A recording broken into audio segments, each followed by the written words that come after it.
Hello and welcome to the Lowdify Getting Started tutorial. In this tutorial we'll be creating a ticketing app and we'll be saving the ticket data to Google Sheets. We'll also be deploying the app using Netlify. The first thing I need to do is I need to create a project directory, so I'm going to my desktop and I'm going to create a new folder. I'm going to call that folder Loadify tutorial. The next thing I need to do is I need to open my CLI and navigate to that folder. So here I'm going to cd to my desktop and then Loadify-tutorial. Next we're going to need to run the Loadify CLI, and to do that I need to have Node installed.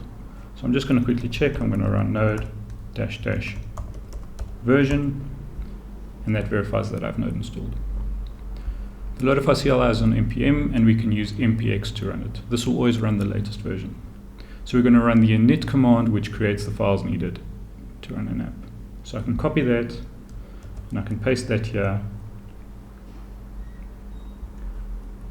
and then we'll see that these files have been created.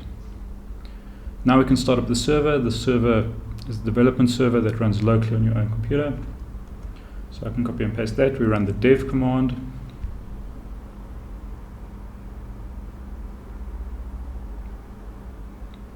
And here we see a Loadify apps opened up. So let's go have a look at the configuration that's behind this. So I can go to VS Code and I can open a new folder here. Go to my desktop and open this project directory.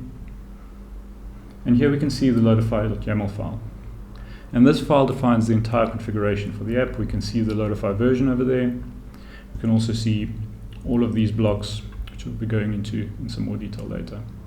So let's try and change something, and I'm going to take this text, welcome to your Lowdefy app, and I'm going to change that